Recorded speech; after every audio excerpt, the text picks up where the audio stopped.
one of the really phenomenal things that came out of your group genius as you were working on your national model initial meetings is that Jason found on the Visit Music City site an indication that the phrase Music City actually came from Queen Elizabeth when the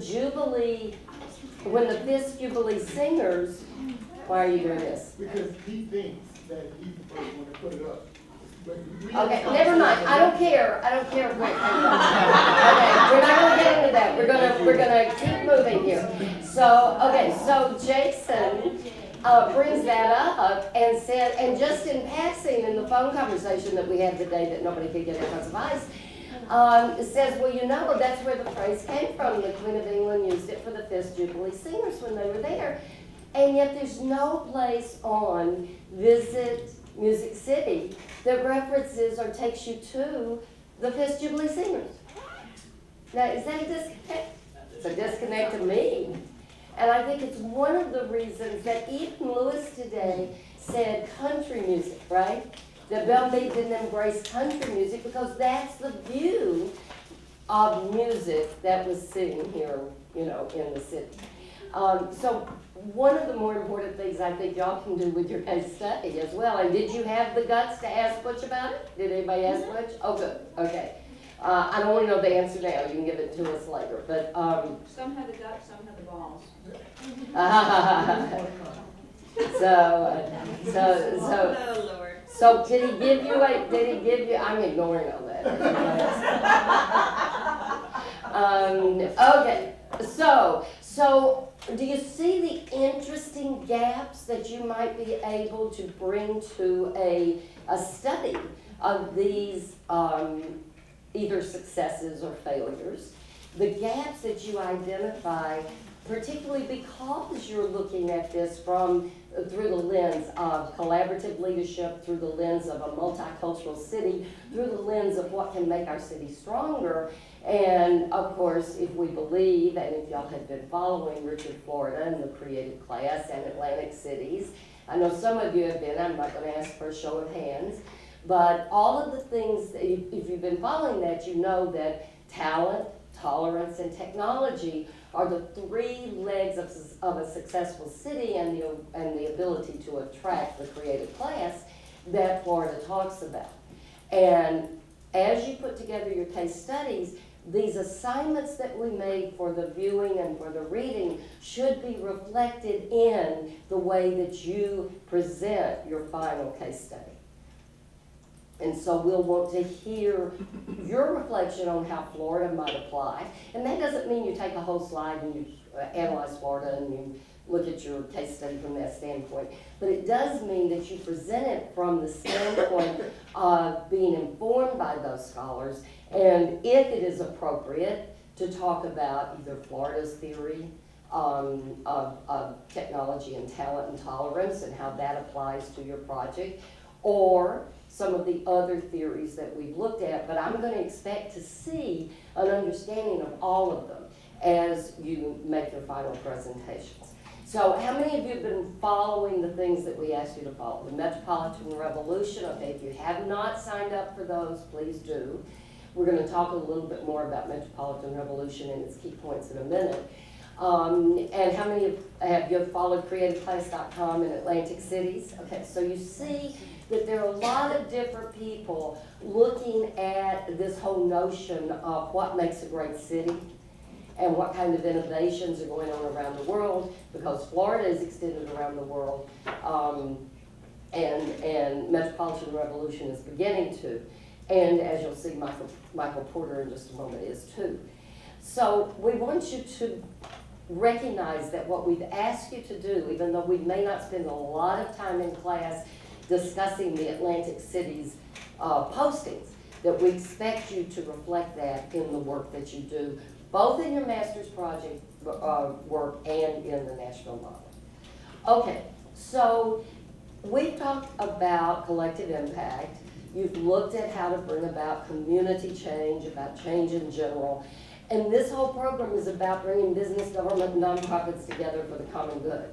And that has a lot of different names, and people are looking at it from a lot of different directions. Some are looking at it geographic, the way Metropolitan Revolution is, so they're looking at metropolises. And is that the verb? I mean, is that the plural? Yes, it is. Metropoli, yes, metropoli, okay. They're looking at that, and they're looking at a lot of other issues that we'll look at in a minute, other key points of their approach. But other people are looking at it from the standpoint of what role does each sector play?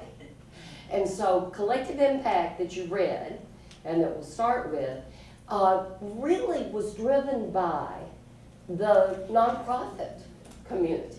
The idea of it was driven by the nonprofit community who recognized that they could get more done if they could get that shared agenda.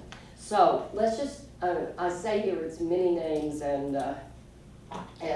but many of the same ideas. So what are the 5 things that the authors of Collective Impact say make a successful collective impact initiative? And if you're looking for a summary, it's at the bottom of that list as they look at how different people have tried to collaborate. They talk about multi-sector collaborations, they talk about nonprofits trying to collaborate within themselves, and then at the very bottom, there, kind of the premise of the entire paper is that collective impact works best when these 5 things exist. So we talked about it with Lewis. A common agenda, but what is the very first sentence after they talk about common agenda is a shared vision, right? So if we listen to Lewis this morning, it was shared visions, shared measurements, right? An agreement on the goals and shared measurements. But let's go through in the way that they do it, which is first, a common agenda for solving, and this is important, a specific social problem, right? It's not a shared agenda, we're going to make our city better. Yeah. A shared agenda for a specific social problem. And then an agreement on the actions that will support their solution to that problem. And an agreement on how they will measure it. So, shared values, shared actions, shared measurement. And they have to agree on it up front. Then they can what? Go about mutually reinforcing activities, but what if they make the point about, whether it's Strive or anything else? You don't necessarily have to stop doing what you've been doing. You may have to tweak it, but and this is where when people get very nervous about collaboration and somebody's going to take my funding. Remember, this started in the nonprofit community. So what's going to make a nonprofit want to work across the board with business and government and funders if they in fact think that their funding source is going to dry up, right? Because maybe we'll find out that what I'm doing really isn't contributing to the solution of the problem. Maybe we'll find out that it would actually be better if I just merged with this other nonprofit that's addressing homelessness. Maybe that's what we'll find out, and guess what? It is scary. But if you can get people to agree on the shared vision, the shared goals, and the shared measurement, then you're also getting them to sign on to, if something doesn't work, you either jettison it or fix it. And that can be very scary. Yeah, and I think traditionally nonprofits haven't worked in the world of measurements. It's very soft. Do it because it's the right thing to do. And as someone who is funding, we wanted to see measures of success, because I'm not going to keep giving you that $10,000 check every time just because it might make me feel good for 5 minutes. I want to know that it's actually doing something. I think that's been a huge struggle in much of the nonprofit world.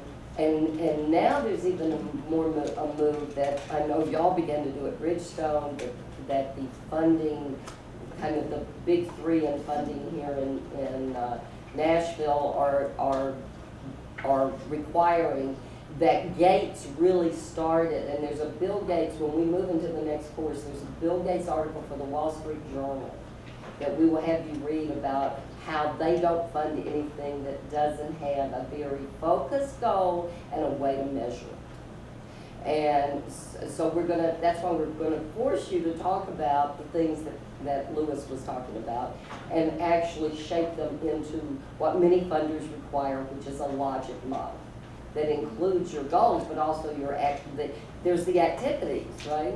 And there's the outputs. But what in the end is the outcome, is the actual impact of what you're doing. Linda, we just applied for a Gates grant, Uh-huh. $400,000, and won it. That's good, you want it. We did, yeah. 150 for Common Core Defense and 250 for post-secondary credentialing and some other things. But it was the first time I had ever written a grant where you didn't just quantify what you hope. This many people will be served, this will happen. Not only that, but we have to call every month and we have to talk about those outcomes. Well, where are you? Well, where's the governor's program? Or, well, who's here? You know, who's situated for success here? And it's more positioning and actuals than just the numbers that we're used to writing for. And it was heck. Yeah. It was awful to write this. It took 6 weeks to write this and to get it to a point back and forth where Gates finally said, okay. That's it's right. informed. The good news is you just said something that's very key about the Gates Foundation and Bloomberg and others, and that is they will work with you. They'll work with you to get it to a point they'll accept it. Not only that, when you said you've got to call every month, they will work with you every month. If it looks like it's not getting the outcomes they want, they will work with you to tweak what you're doing because their focus is on outcome. We amended the entire second half when the governor came out with Tennessee Promise. And this was part of what we were going for with this grant, not knowing Tennessee Promise was coming out. The governor held it closely. Does everybody know Tennessee Promise Community College? You want to go ahead and explain, or do Yeah, you want me to? Tennessee Promise uses Hope Scholarship dollars as a last dollar scholarship to fully fund a 2-year community college TPAC sort of education, and then transition into also using Hope dollars if you go on to a baccalaureate. But it's a last dollar scholarship. Its intent is to get everybody who wants to have a 2-year degree or an advanced degree after high school credential. So for the state's economic development workforce, saying that those 940,000 people are not credentialed, that the governor talks about Drive 55 means something. There's actually Randy Boyd that helped to found this concept. So when the governor announced this in the State of the State, we thought, oh crap, this is what we were gonna do. So literally Gates flew here, we met with the Business Roundtable, Pew, and others to reconfigure, and just on Friday talked to Gates and said, this is what we've come up with. We now think we don't have to support this, now we have to support Tennessee Promise. We have to make sure that it's fully implemented with public relations and strategies, and not forget the private institutions of 4 years who aren't too happy about this right now. So we have to turn this into a whole campaign. But you're right, and it was any phone call we wanted to make or needed to make or emails, they want the outcomes to be positive, so they're going to engage. And the important thing about this that we'll be coming back to later this afternoon is that you have to be able to succinctly describe the problem and your solution to it in a way that can be measured. Okay, so it's not just, remember what I said about the students that I'm going to eradicate poverty from the earth. First, it's not possible. Second, it's not measurable, right? So one of the things that we'll be helping you do, and it starts with being able to clearly articulate the problem and the solution, and the world that you're going to create. That's what we'll be helping you do, and then moving into developing the kind of language you can use in funding requests. And we'll actually have you fill out one of the, I kind of use different ones, but the Community Foundation has these funding requests that have really bizarre requests in them, like in 23 words or less described. And it's a wonderful exercise to see if you can do it because of the limits that they put on the way you explain your project. Okay, so the other thing that Lewis mentioned is that at least in the cities that are doing collective impact right now and have done it well, they have a separate organization. And I think one reason that we've run into, and he has run into some issues with getting people to sign on to the collective impact idea in Nashville, is that People really don't want to give up that kind of control to another organization. And so I want you to think about that as you begin to look not only at national model, but what you're gonna be doing. And is there a way that you believe you could get people to think in terms, if you're looking at a collective impact model, about giving up that control? And how did it work in Cincinnati? And how is it working in Minneapolis? And what barriers were they able to overcome in order to make it work? But he was very clear that our funding, our funders, our nonprofits, even our business community is much less inclined to think in terms of collective impact.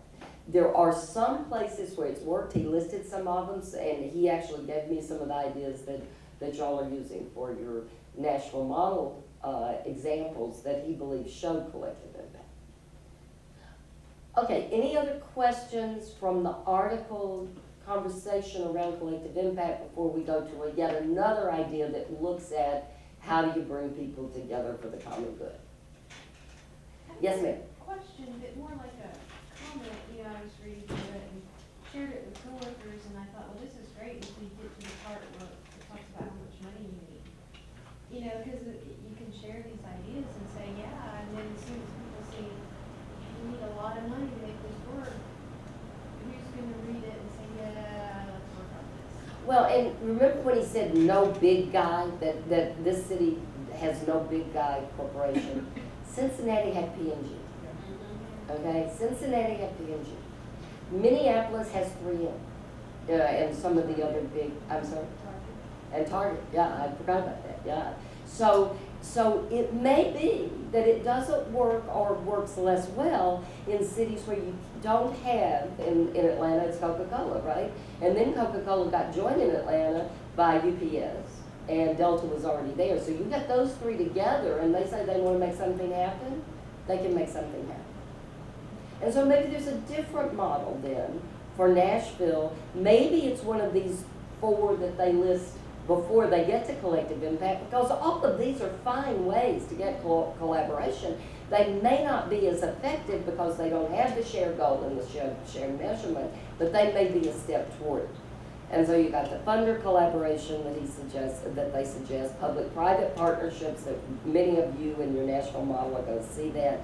Multi-stakeholder initiatives, almost all of your master's projects are going to be multi-stakeholder initiatives. And then social networks, social sector networks, that we'll get to in a minute when Michael Porter and others start talking about the power of networks. How many of you have gotten to the point in Metropolitan Revolution where one of their key points is about networks, the infrastructure, the ecosystem that a metropolitan area gives to actually address innovative solutions to the city's issues? Okay, anything else? But you're right on the funding. It's probably harder to get a collection of funders as opposed to get, you know, the 800-pound gorilla or 2 or 3 800-pound gorillas. Yes. Yeah, as a funder, it was kind of like a wake-up call. But the other thing that concerns traditional funders is on the 3 lessons, you know, they talk about this is really long-term work. We're in such a instant ADD kind of society that the funders don't want to wait 3 to 5 years to see the impact. I want to see my impact of my money now. So, I mean, that's a real tension in the system on collective impact if you're dealing with kind of the traditional mindset of the funder. Well, and it's one thing that happened when nonprofits were told they needed to act more like traditional business. Because one of the dangers of traditional business is what? The successful ones don't do this, but or they realize they're doing it in stock. They go quarter to quarter, right? Yeah. The quarterly report is what drives everything they're doing, because the quarterly report is then going to dictate their stock price. And so if you bring a business mentality to the funding world, that's what you're going to get. But why would they impose that? And why does Gates impose? Well, what's the attitude of the nonprofit world that kind of forces some external groups to say, wait a minute, we need more from you? Well, I think there was the main indicative part of it, which is, most folks in nonprofit have a passion and a product, if you will, that they believe in, but aren't necessarily so good with business. And it's that business plan and strategy that funders are gonna look for. Yeah, I have a big heart, and I know there is this need out there, and I want to meet it, so give me money. There's a reason we have you spend so much time on your project design, right? You have to show that you understand it well enough, that you know what else is out there in this community, in the state, in the country, and in the world, so that you have pulled together the best practices. You have matched what? Your passion. Because what else did we hear from both of these folks last night and today? Do what only you can do, right? Businesses have known this for a long time, and we'll get to in a minute about what your core competency is. But match your passion with your talent toward the issue that you want to address. And be willing to say, there are 3 other groups doing this, and my idea might be better housed in one of those than to go out and start a new nonprofit. But nobody is, I remember Julie Hamilton, who since has gotten over $90,000 from the state and other funders, but when she came in here, she had just started a new nonprofit. Well, Frist and other donors here in town will not even look at you to give you money until you've been in business for 3 years. And I said in business, right? Last time you heard Michael Bartram keep talking about this as a business. Lewis talked about it as a business today. It's just a business with a different tax designation. And so you need to constantly think about it in that way. And that's something we heard Chief Turner talk about as well, was the economic viability and social impact and that balance. And I think to your question, we saw the model of the Gulch, and then Michael Burcham also talked about here's what the initial investment was, and here's how nonprofits don't generate quite the same profit that the Gulch has or that the Entrepreneur Center has, but there was that, it costs something to make something. And I think that there can be more of that conversation in the nonprofit world. If we are using the words empowerment, we ought to be using the word investment and not just funding as well. Because if our goal is to make our project sustainable, or to And it is, and it is. because it is, not if it is, then that, how do we use the word cost and substitute it with investment, that sort of thing. Well, and there is, one thing you'll hear us say when you start putting together the budget and the business plan for your project is nothing is ever free. Say, I'm gonna give my time. I'm not taking a salary. Well, wait a minute, that is a cost. You have to include that in the budget that you're putting together. Patty's putting together a budget for Dress for Success now, and even if she's gonna be using volunteers, she has to include that because she needs those volunteers, and since she needs them, they are basically her employees, and they have to be indicated as staff that's needed.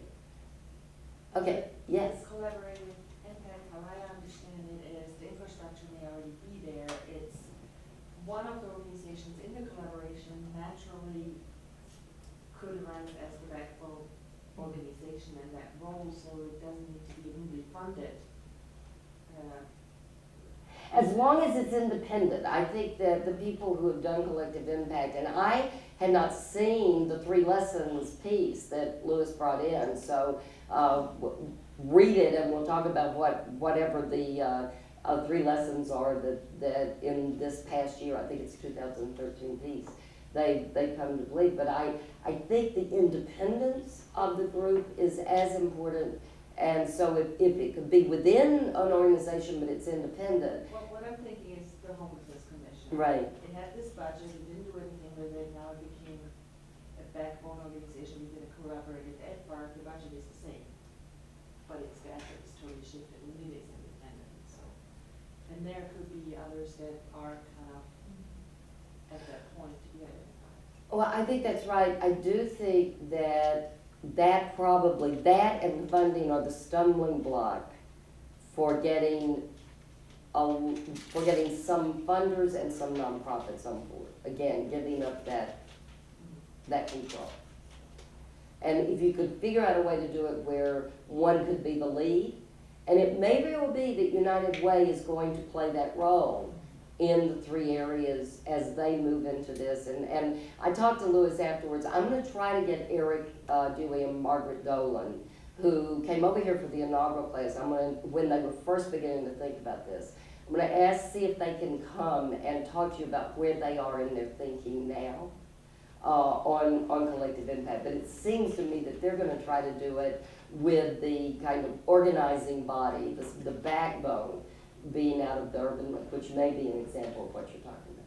Linda, Yes. Margaret Dolan, we just met last week, and just in this class, Ingram pulled back quite a lot of investment from the State Chamber and the Business Roundtable. So we met with Margaret and said, what's up? What's going on? She said, well, there's a new C4 that's been formed, and this C4 is gonna push through the issue of judicial selection. And maybe there's some folks in administrations don't feel that your organizations are powerful enough to do some of this. So we What, are. is it your C4 that was formed that she's, no, a different one? Okay. Yep, our C4 is Business Tennessee Prosperity Push Through Common Core. But I don't understand how the other C4 The other affects. C4 is what Margaret is invested in Ingram Group quietly, and a couple of others like Pinnacle Bank, Rob.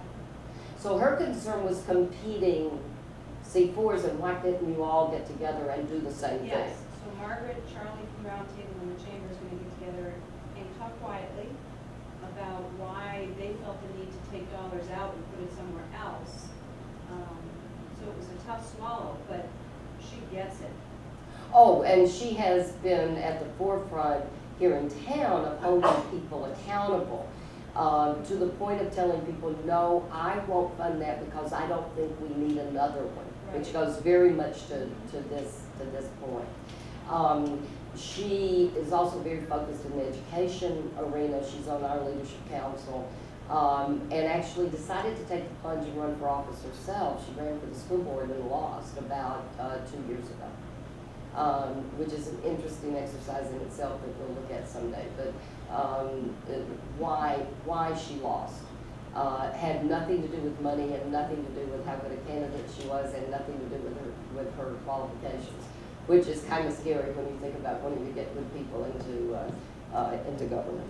Okay, so we'll get Margaret and Eric over here and get them to talk more about collective impact. But collective impact really is a fallout to some degree of a growing, really over the last 30 years, movement called corporate social responsibility.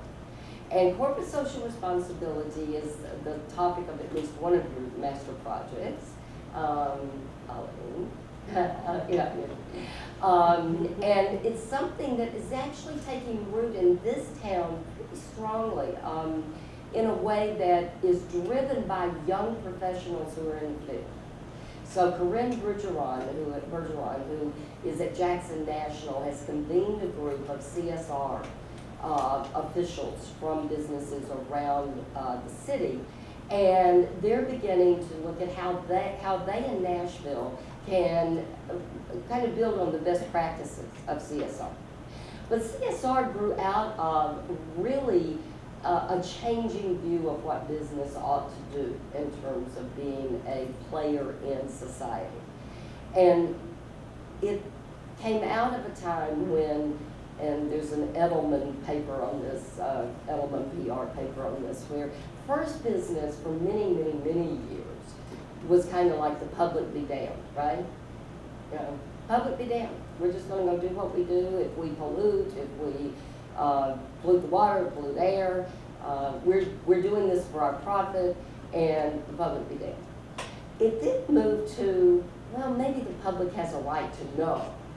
And that grew out of some grassroots movements. It grew out of things like what we've seen with Erin Brockovich, what we saw with, I'm sorry? Cuyahoga Falls. Yes. So you had grassroots movement that came out of that, but they had as their genesis something that most of us don't think about in terms of leadership, and that was a non-fiction book that changed the way that Americans in particular looked at corporations. Does anybody know what it was? Silence Spring? Silent Spring, who said that? Good for you. Silent Spring, Rachel Carson, a quiet reporter slash writer who decided that somebody needed to write about what was happening to our environment based on what corporations were doing to it. And Silent Spring created the environmental movement. And the environmental movement was the precursor to what we now call sustainability in business, which is a piece of corporate social responsibility. And so Lewis talked about NGOs. You got a lot of environmental NGOs around the world beginning to challenge big corporations.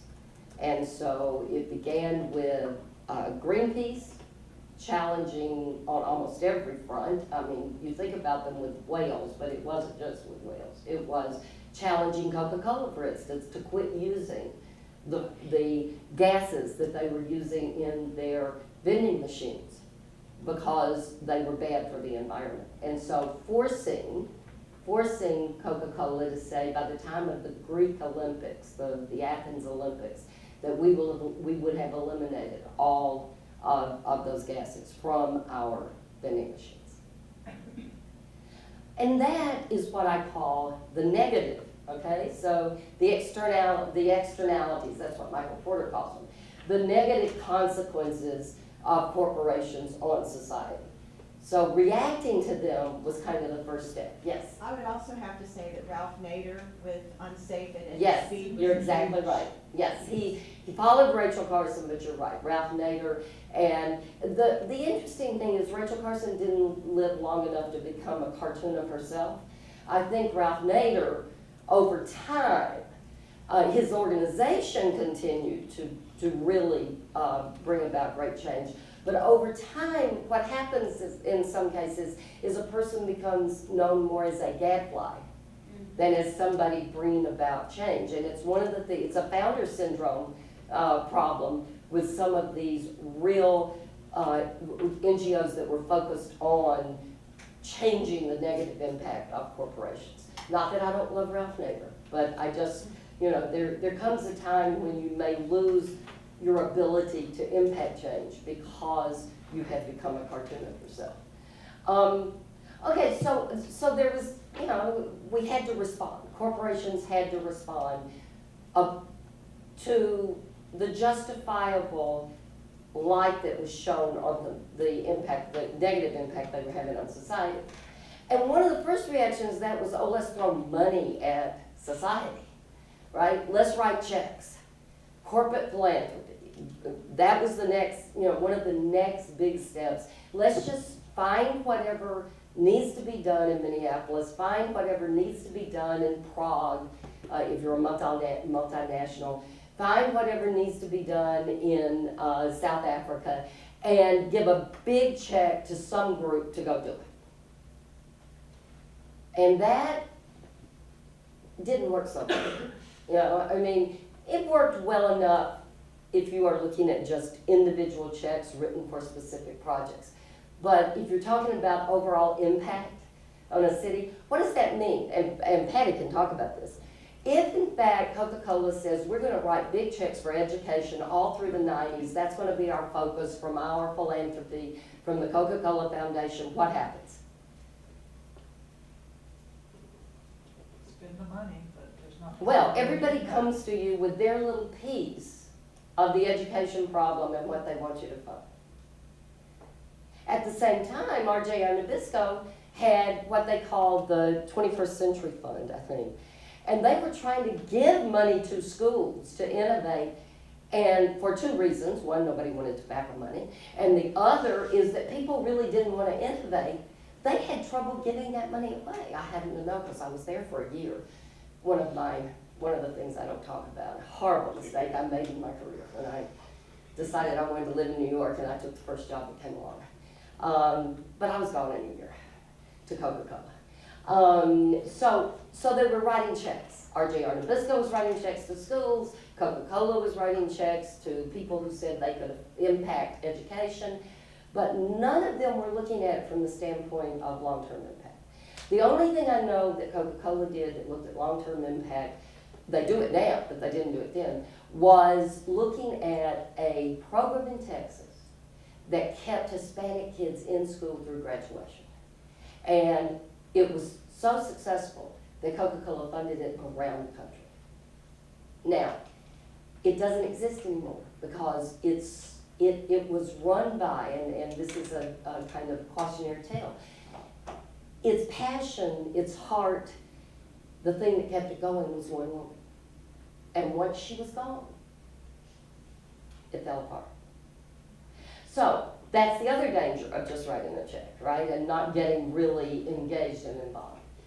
So about in the mid-90s, some of us got together. Jane Nelson, who's now at Harvard, was at the Prince of Wales Business Council at the time in the UK. We got together and we said, you know, we need to tell the story of what corporations are doing when they invest in a country. And, I'm sorry? Triple bottom line. Exact, Michael Porter's triple bottom line.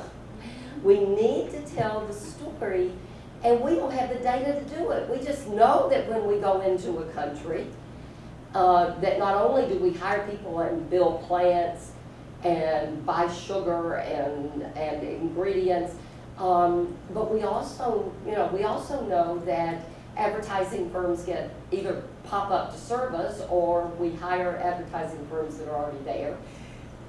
People decide, oh look, I can be a subcontractor. I'm going to have a company that actually creates pallets. Do y'all know what pallets are? You know, where the Coke, the sugar water actually goes on, the pallets before it goes out to go to the customer. And there are these retailers that we're going to help. And so there's all these different things that happen in an economy when somebody like Coca-Cola comes in and decides we're going to invest $68 million over the next 3 years in Romania. That's in the, and so we said nobody knows this. Nobody can tell the story. And so a series of multiplier effect studies were done, not only on Coca-Cola, but other people. But we were the first company to actually partner with universities around the world to do what became known as the multiplier effect studies. And so we could prove that in Romania, for instance, the money we put there, for every job we created, 5 other jobs were created. We could prove in South Africa that it was actually higher than that. It was 7 or 8. 7 or 8 jobs for every 1 job.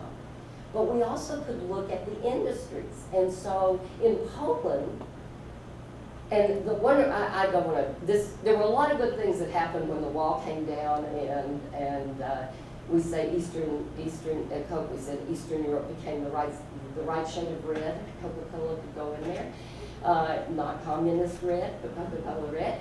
But what happened was we had this absolute blank slate almost, because Romania and Poland and other countries that had been behind the wall did not have a free market system.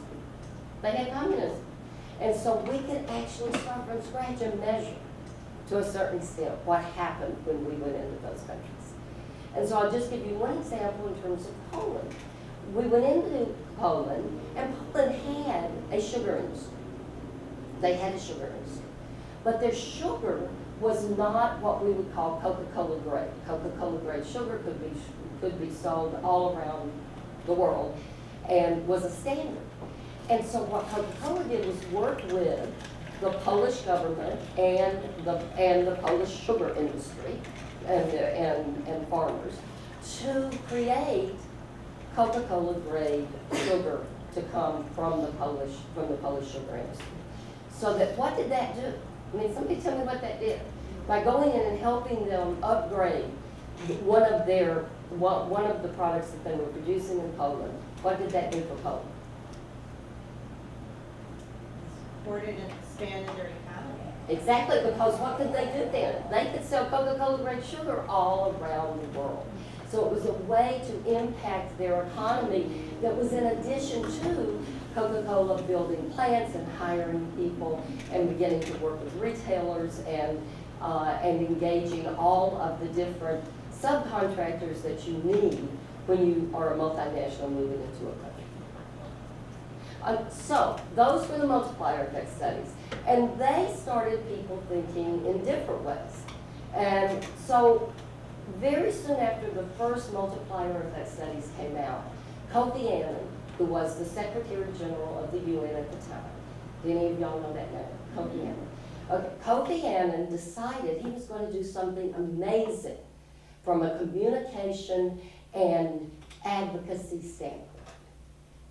He went into the Lion's Den.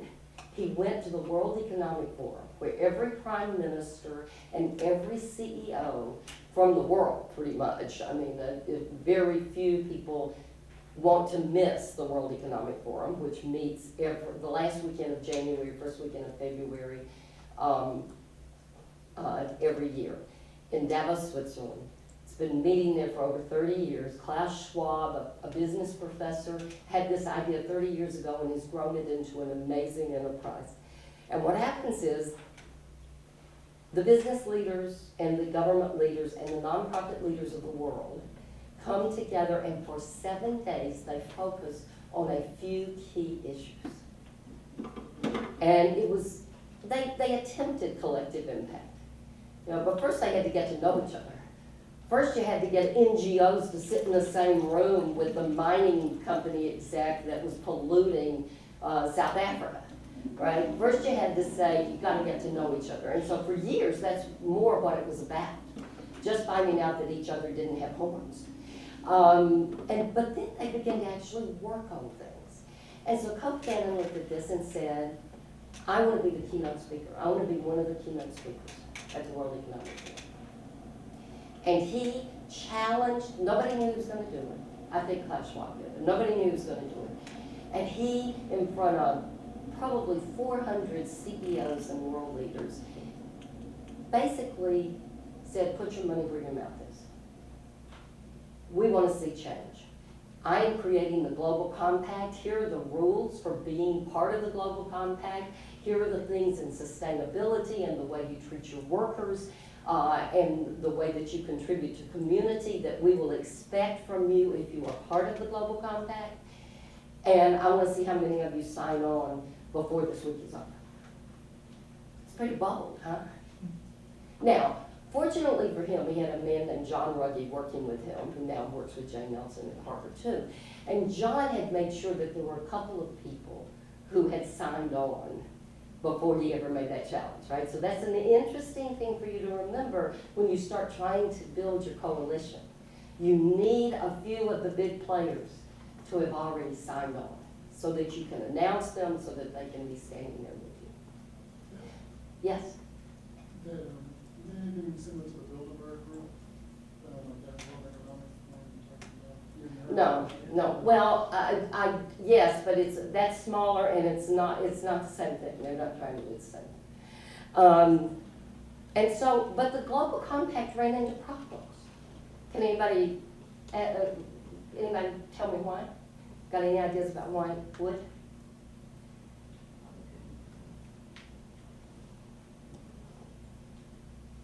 Oh, come on.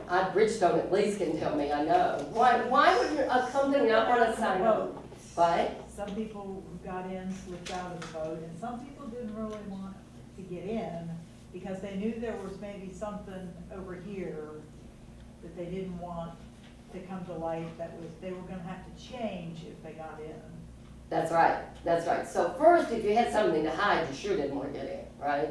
And a lot of corporations, let's face it, had things they probably didn't want the whole world to know about it. People started looking at it.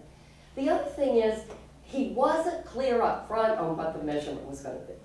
He wasn't clear about how are you going to determine if we're actually meeting that sustainability rule? How are you going to determine if we're meeting the employment rules? How are you going to determine if we're not, in terms of child labor? Who's going to be doing the reporting and the measurement, and how do we know it's going to be fair?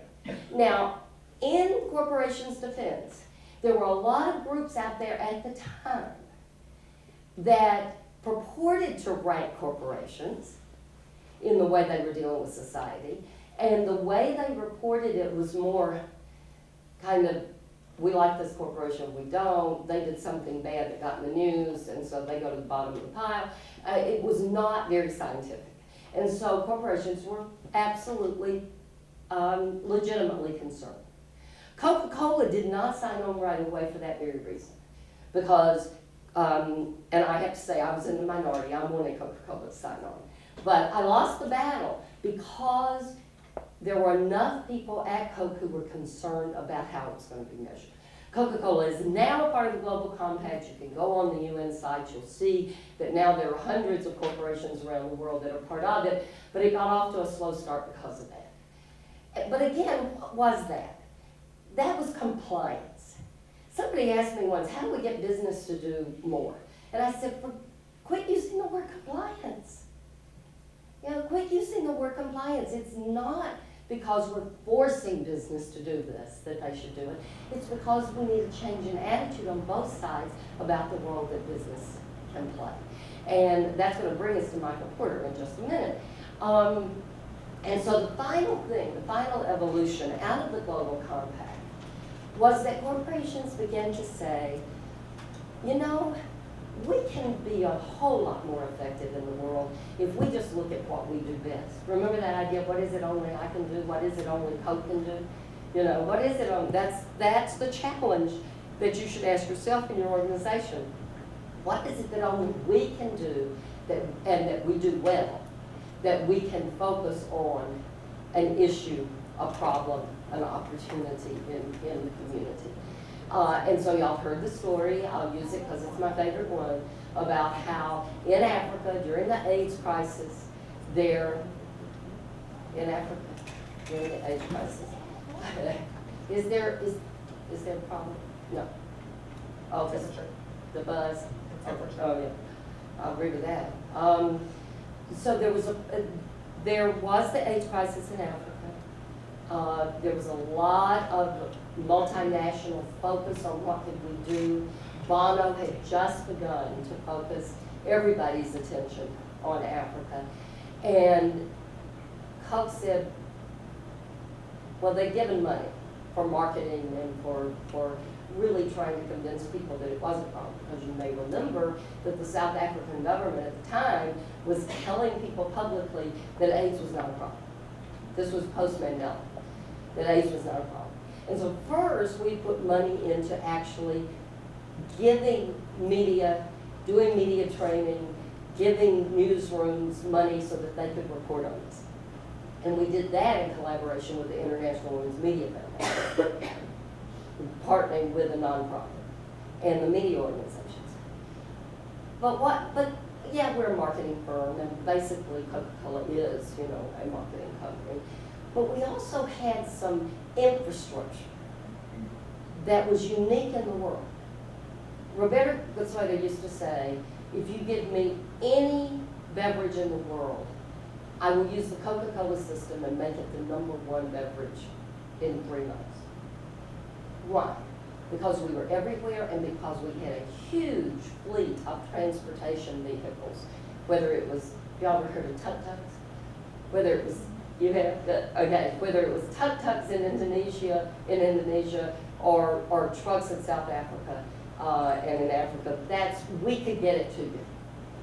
And so, some really smart people at Coke, not me, and I wasn't in that conversation at that time, said, wait a minute, our core competency from the standpoint of AIDS drugs and AIDS is that we have refrigerated trucks.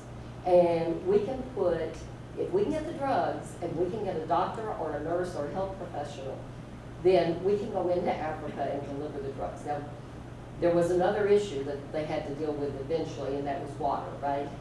So you've got to be able to also have clean water, because you can't just always take your AIDS drugs with Cokes. I mean, I'm being facetious, but there was an issue. But the drug companies got on board. Doctors Without Borders got on board.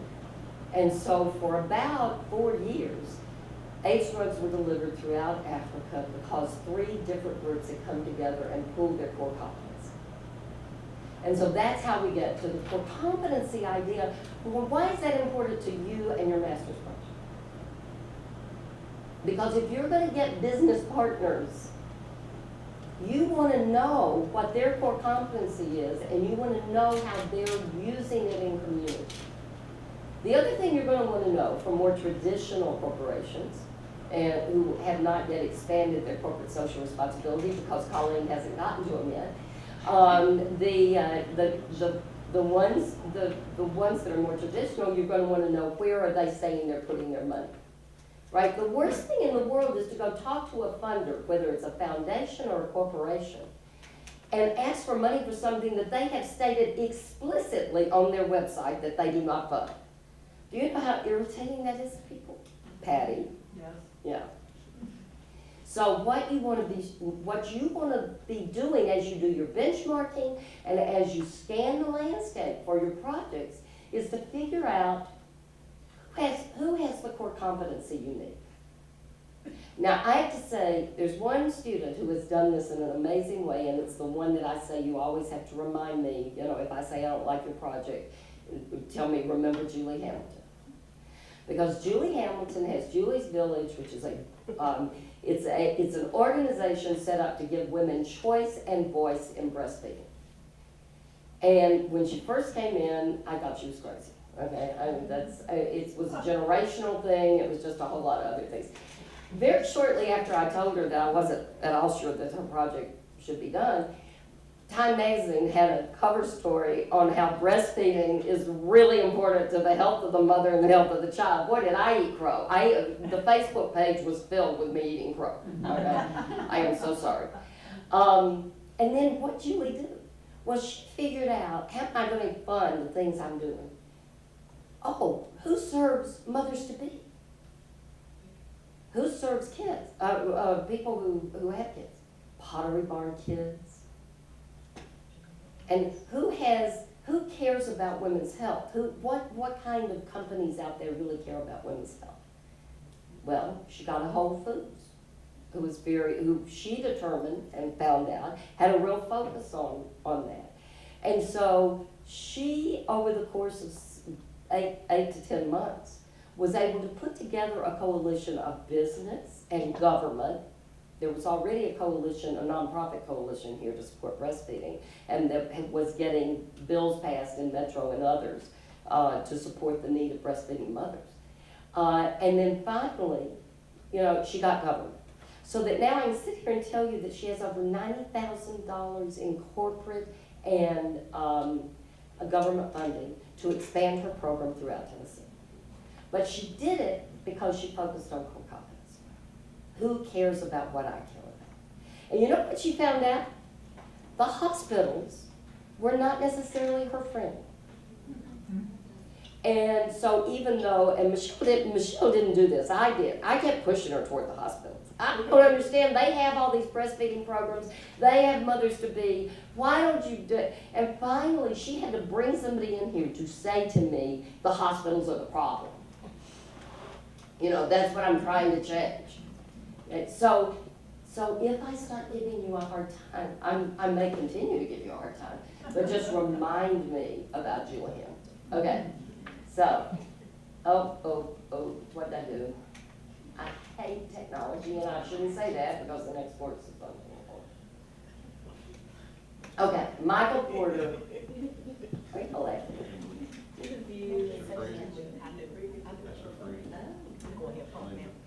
Yeah.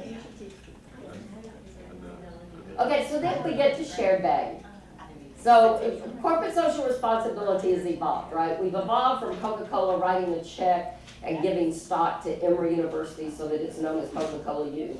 We've evolved from that to figuring out what Coca-Cola's core competencies are and now using them.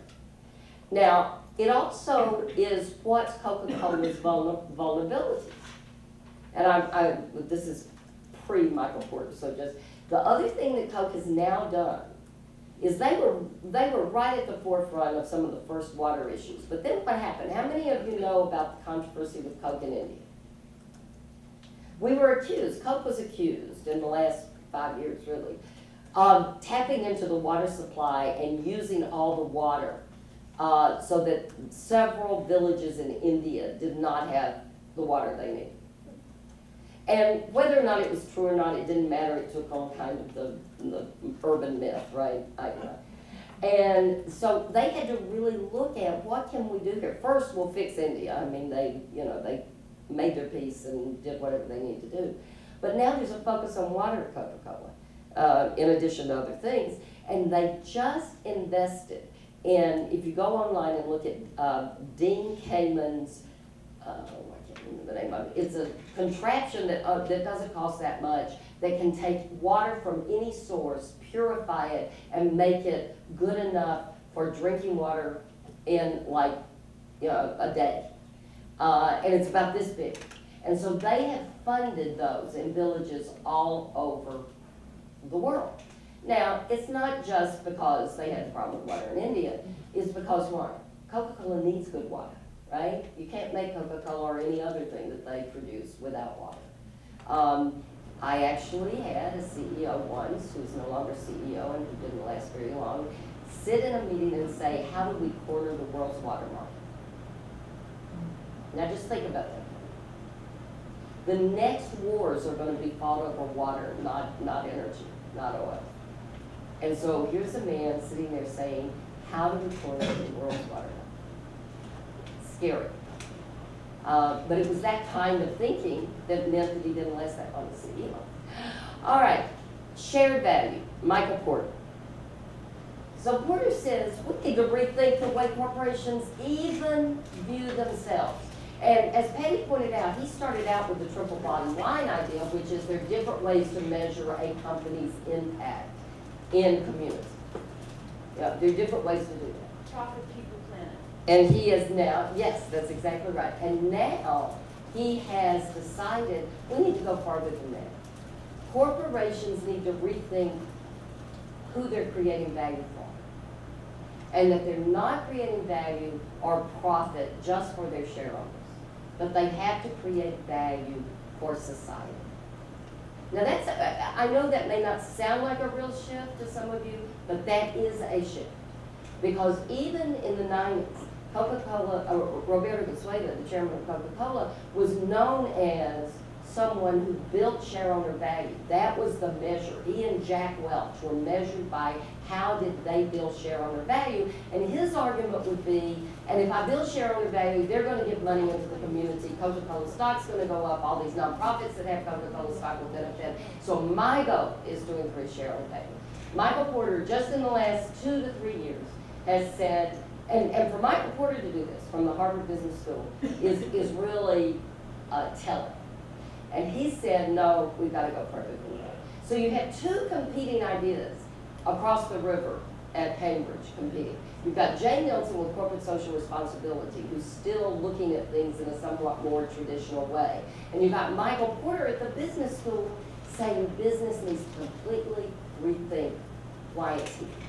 And now we're going to look at Michael Porter, and then we'll move to the metropolitan range. She does, maybe. Well, I'm sorry.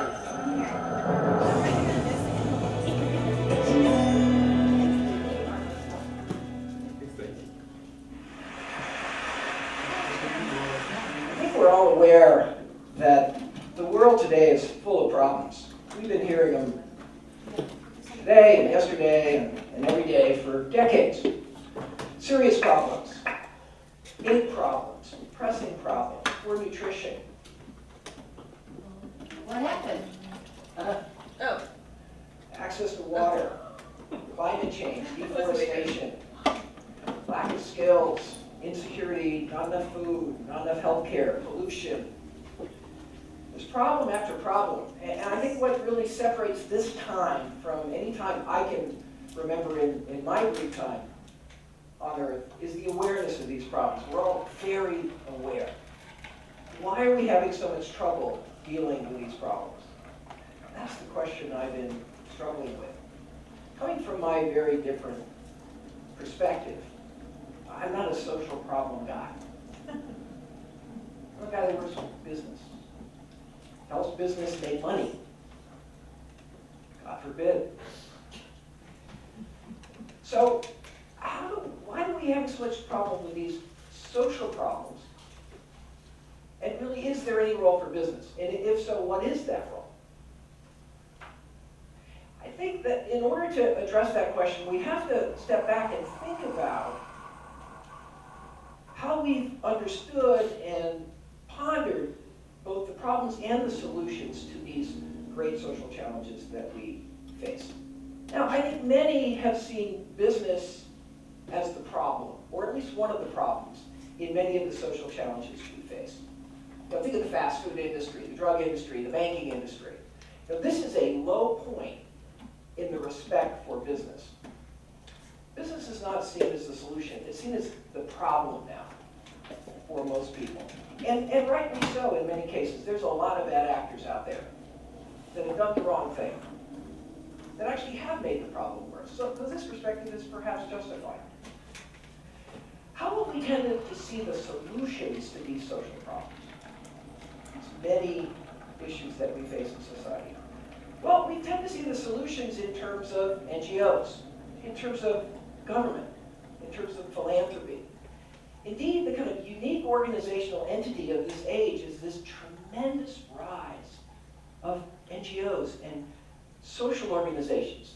This is a unique new organizational form that we've seen grown up. Enormous innovation, enormous energy, enormous talent. Now it's been mobilized through this structure.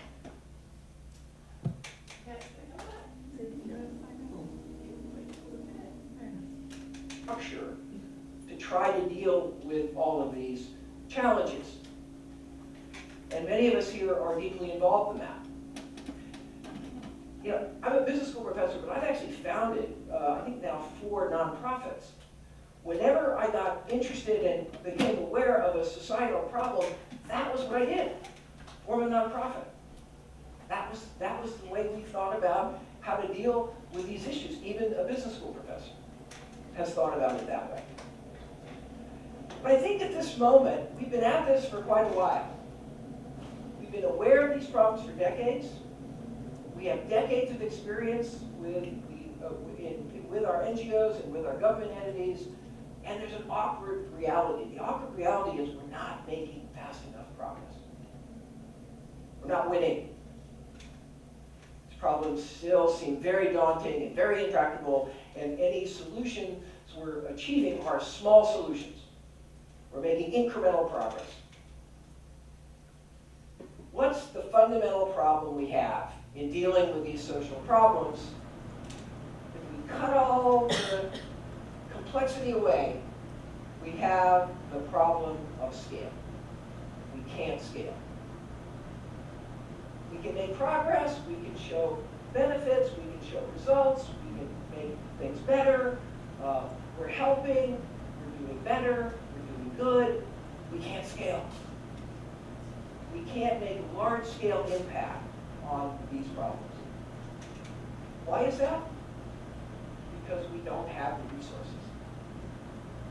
And that's really clear now. And that's clearer now than it's been for decades. There's simply not enough money to deal with any of these problems at scale using the current model. There's not enough tax revenue. There's not enough philanthropic donations to deal with these problems the way we're dealing with them now. We've got to confront that reality. And the scarcity of resources for dealing with these problems is only growing, certainly in the advanced world today, with all the fiscal problems we face. So if it's fundamentally a resource problem, you know, where are the resources in society? How are those resources really created? The resources we're going to need to deal with all these societal challenges. Well, there, I think the answer is very clear. They're in business. Why? All wealth is actually created by business. Business creates wealth when it meets needs at a profit. That's how all wealth is created. It's meeting needs at a profit that leads to taxes, and that leads to incomes, and that leads to charitable donations. That's where all the resources come from. Only business can actually create resources. Other institutions can utilize them to do important work, but only business can create them. And business creates them when it's able to meet a need at a profit. The resources are overwhelmingly generated by business. The question then is, how do we tap into this? How do we tap into this? Business generates those resources when it makes a profit.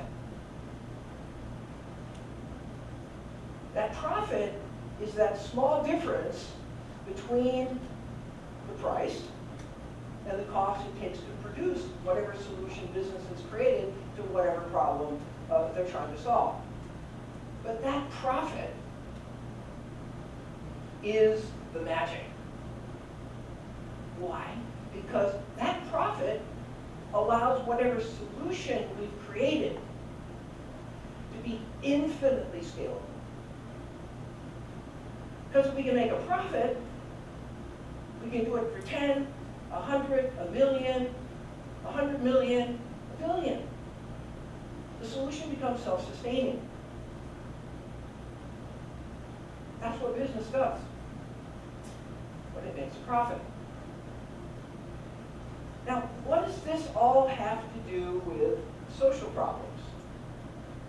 Well, one line of thinking is, well, let's take this profit and redeploy it into social problems. Business should give more, business should be more responsible. And that's been the path that we've been on in business. But again, this path that we've been on is not getting us where we need to go. Now, I started out as a strategy professor, and I'm still a strategy professor. I'm proud of that. But I've also, over the years, worked more and more on social issues. Worked on healthcare, environment, economic development, reducing poverty. And as I worked more and more in the social field, I started seeing something that had a profound impact on me and my whole life in a way. The conventional wisdom in economics and the view in business has historically been that actually there's a trade-off between social performance and economic performance. The conventional wisdom has been that business actually makes a profit by causing a social problem. A classic example is pollution. If business pollutes, it makes more money than if it tried to reduce that pollution. Reducing pollution is expensive, therefore businesses don't want to do it.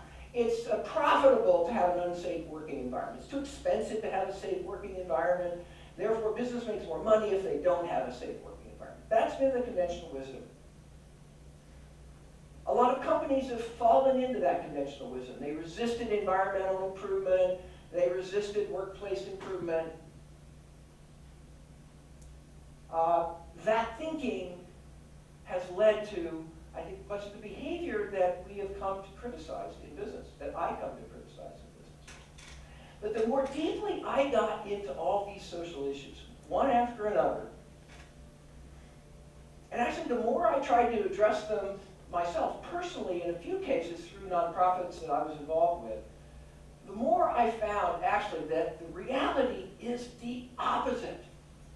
Business does not profit from causing social problems, actually not in any fundamental sense. That's a very simplistic view. The deeper we get into these issues,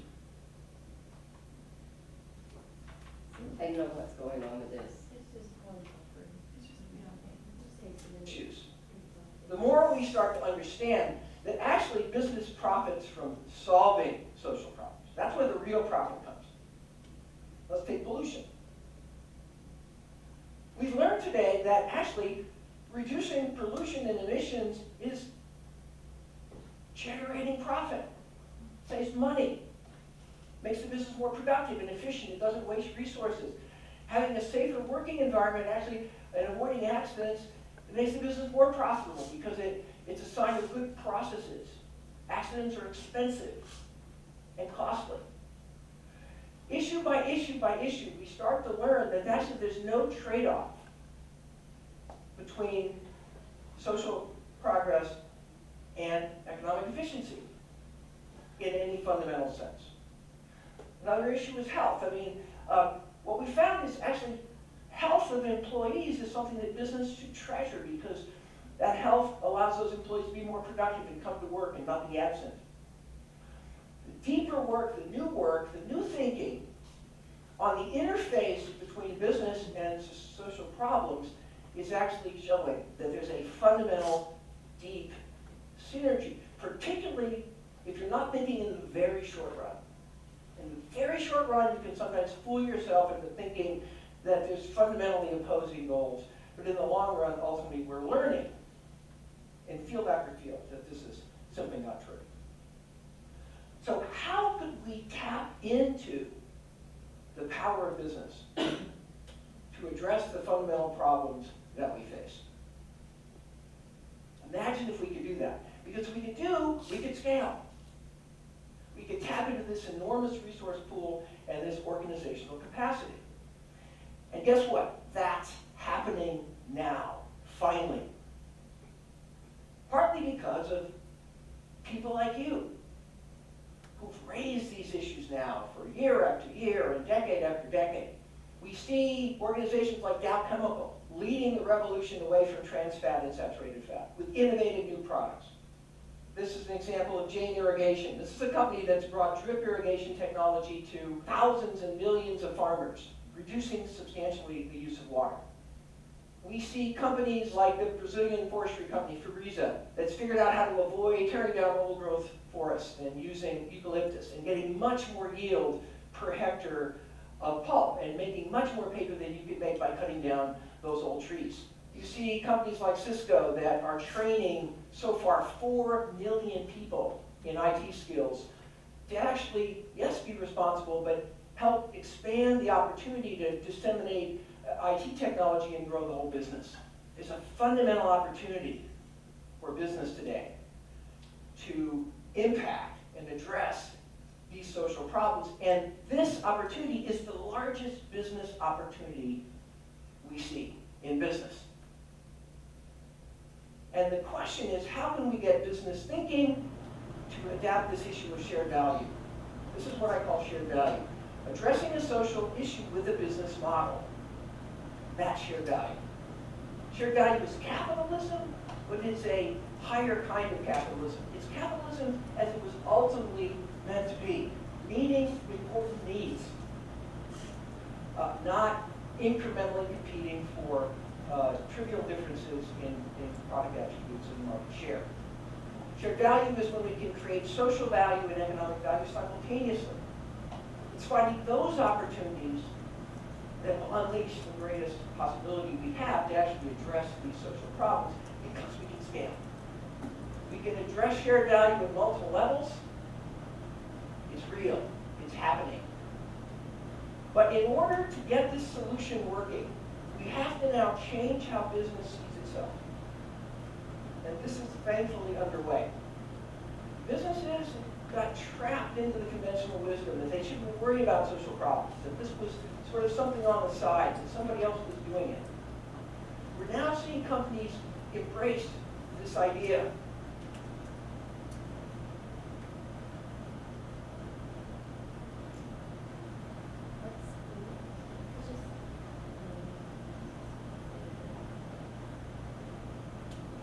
Well, But we also have to recognize business is not going to do this as effectively as if we have NGOs and government working in partnership with business. The new NGOs that are really moving the needle are the ones that found these partnerships, found these ways to collaborate. The governments that are making the most progress are the governments that have found ways to enable shared value in business, rather than see government as the only player that has to call the shots. And government has many ways in which it can impact the willingness and the ability of companies to compete in this way. think if we can get business seeing itself differently, and if we can get others seeing business differently, we can change the world. I know it. I'm seeing it, feeling it. Young people, I think, my Harvard Business School students are getting it. We can break down this sort of divide, this unease, this tension, the sense that we're not fundamentally collaborating here in driving these social problems. Break this down, we finally, I think, can have solutions. Thank you. Okay, now, you like Michael Porter? He's a Harvard professor, so he's not as smooth as some of the people who do TED Talks, right? But his ideas are huge. Opportunity. We're told that the first essential of success is to create it. But in fact, there are many ways to. So, if he had his way, what is the last thing he said there? Governments would figure out a way to partner with business, NGOs would figure out a way to partner with business, so that business was actually creating the solutions and creating what? A market. That's the key part of this, is that if business views itself differently, and if we view business differently, we can use the concept of developing a market for business to solve social problems. Now, why is this important right now at this point in your curriculum? Because 2 weeks from now, when Elaine Kmart comes in, what you're going to be talking about with her is exactly how government has done it. As how it's worked with business and with nonprofits to achieve either creating a market or figuring out a different way of delivering a service. Okay, so I've had several questions here that we just had to cram in what was supposed to be a shorter amount of time, but we took a break. We just had to cram probably 35 years of how business, government, and nonprofits have evolved. I hope some of you are interested enough to look at the documents that I'll post that are kind of the foundational documents for some of these ideas. Some of you will want to use them as you move into your projects, not your national model, but into your projects. Some may find it useful to refer to for the national model. Now, let's talk about the national model actual presentation, because I've had some questions about it before we go into Metropolitan Revolution and then your elevator speeches. If you'll all take one of the iPads, and I'm going to keep this tables for right there. If every table would take, and if you have already downloaded, how many of you downloaded the iPad app for Metropolitan Revolution? Good, okay, Patty's table's probably going to have 2 then. Well, I think we might. And you have 2? We might be short one. This one has only got 4. Oh, okay, well maybe Patty's table will use Patty's iPad, okay. And then I've got the other one here, so, one of the things I want you to do is look at the way they tell the story in the iPad version. And I've actually assigned you some stories based on what some of you are interested in and what you are doing. I want you to look at the way they tell the story, because that's what we want to see in PowerPoint or Prezi form. And it needs to be no more than 20, it needs to be between 15 and 20 minutes long. And here's why. We are going to do 3 on Friday night, the 28th, and we're going to do 3 on Saturday, the 29th. Elaine is going to teach on the end of government as we know it on Friday night, and she's going to teach on her new book, Change, on Saturday morning. I'll come back to the books in a minute. And we're going to do, she is going to do what she does for the public policy analysis exercise at the Kennedy School. Every spring, all of the students at the Kennedy School participate in a public policy exercise in which they actually take a problem, develop a solution, and present it. They actually present to people like the Secretary of the Interior or the Secretary of State. It's Harvard, they can pull those people there. But Elaine is also one of the reactors. to that. And so she's going to be, from her lens of the 2 books that she's written and the work that she's done in government, she's going to be reacting to your case studies and asking questions about, are there areas you need to explore more? She's not going to be grading them. She's going to be reacting to what you've presented and probing, asking some questions that will help you then as you move into your online case study. Okay, so just very quickly,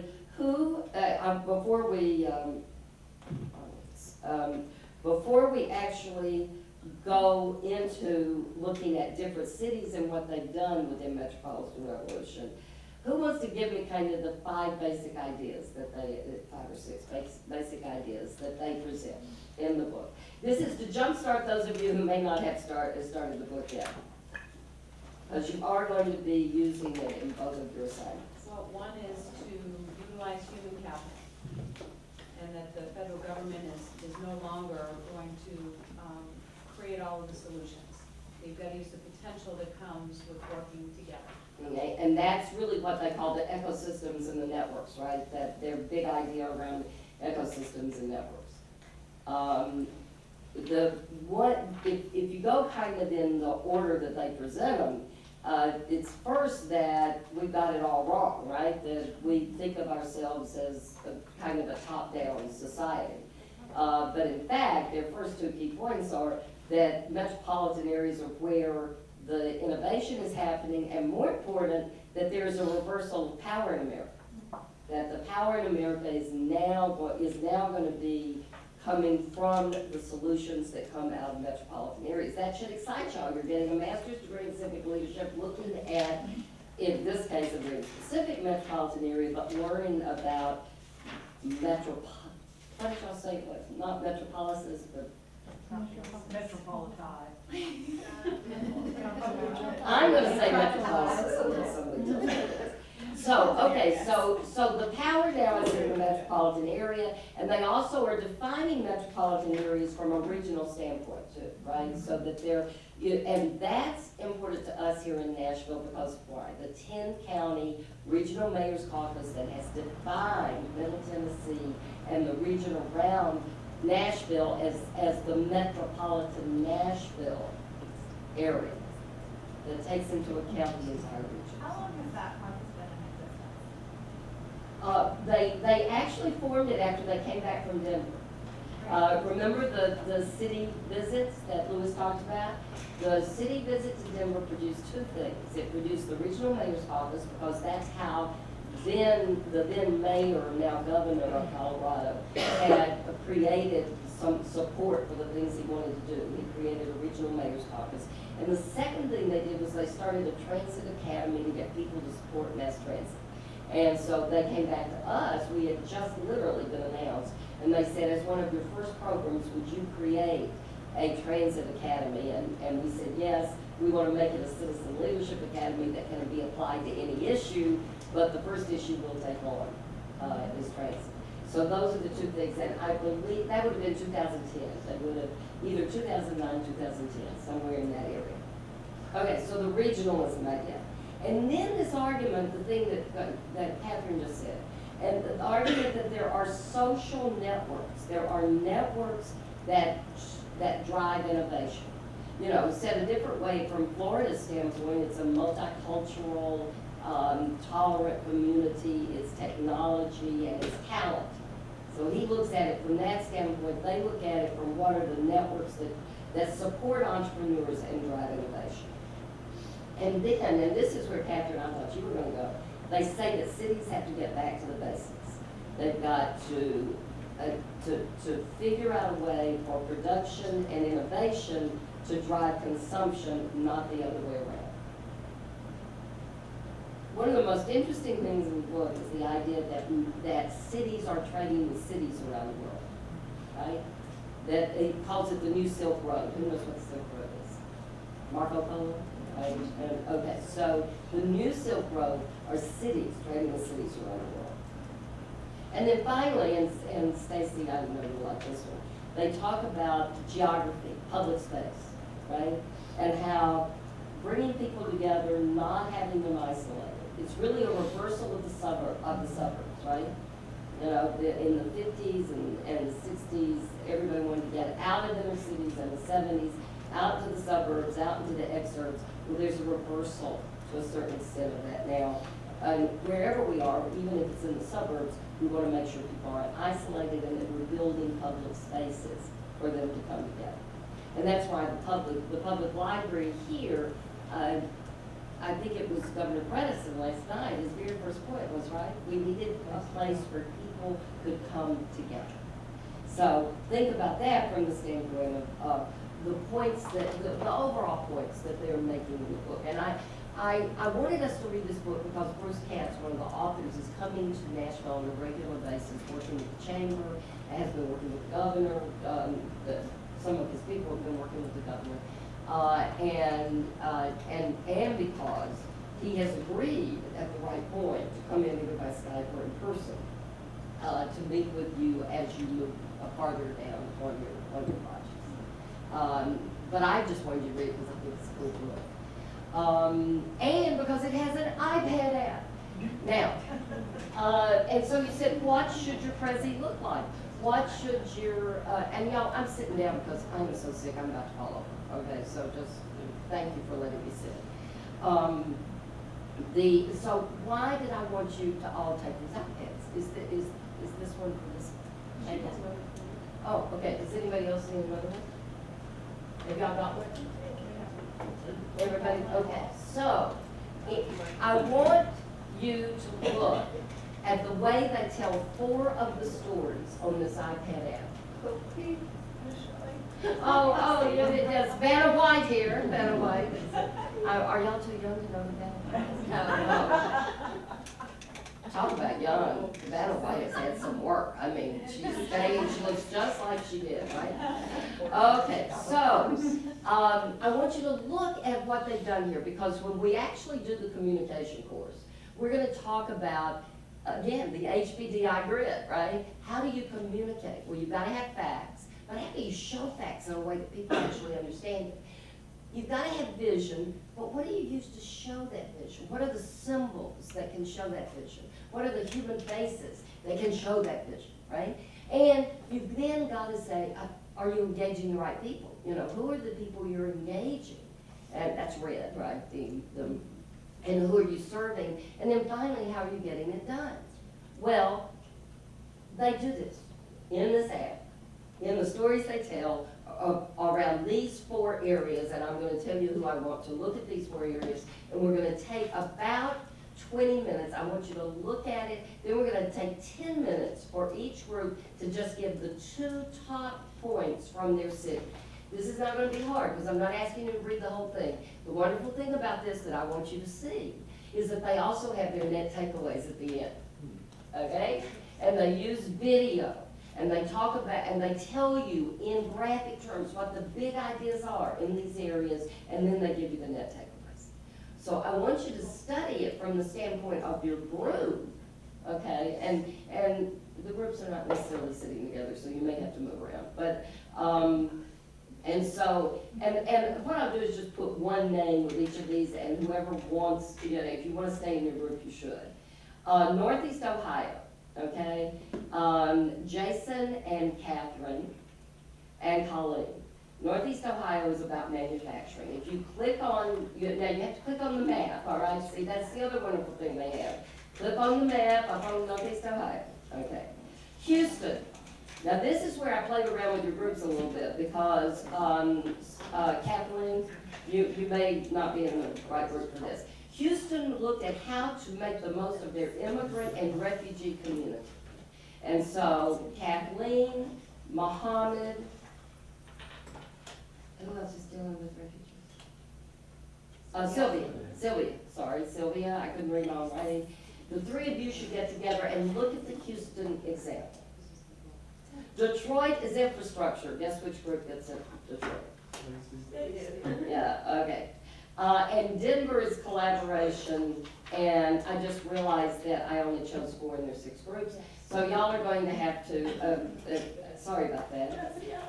No, I don't want you to choose the others because LA and New York are not as applicable here. And so. Houston is welcoming of anyone that wants Yes, that's right. Denver is collaboration. And so I think I'll just say the other three groups need to divide themselves between Denver, Detroit, Northeast Ohio, and Houston. Detroit is the physical infrastructure. So if you want to look at how they actually work the physical infrastructure, go to Detroit. What you're supposed to be doing, two things. Look at how they actually tell the story. Look at how they tell the story. I want you to get ideas for your group about how you're gonna tell the story, because they actually use the data and put it in graphic form. Okay, so Detroit is here. Immigrant rights is over with Mohammed and Kathleen. Northeast Ohio is over here with Catherine, and that's manufacturing and innovation and entrepreneurship. Okay, so raise your hand and tell me what you're doing. Y'all are doing Northeast Ohio. Y'all are doing Houston and immigrants. You're doing Denver in collaboration, and you're doing Detroit. Now, here's the two things you're doing. Two things. You're looking at this for how they actually deliver the information. You're looking at this for how they actually deliver the information to think about for both your projects, but in particular for how you're going to present your Prezi or your PowerPoint with your group. You're going to take ideas away, okay? Because they do great things with data. They do great things with percentages and with things that would actually be up in that blue square and would just be numbers for a lot of us. But they create great images. And then the second thing is, at 3:30, at 3:25, we're gonna take 10 minutes, and I want you just, the key takeaways. So, and I'll give you an example here. The fund that Northeast Ohio put together is an important part of their story, okay? The way that they use neighborhood associations in Houston is a key part of their story. But you're gonna see that in the takeaways, and the reason that I want you to use the iPad app, not your book, is that they deliver it very quickly, very graphically, and it's really easy to see the net takeaways, the solutions. Okay? Two things.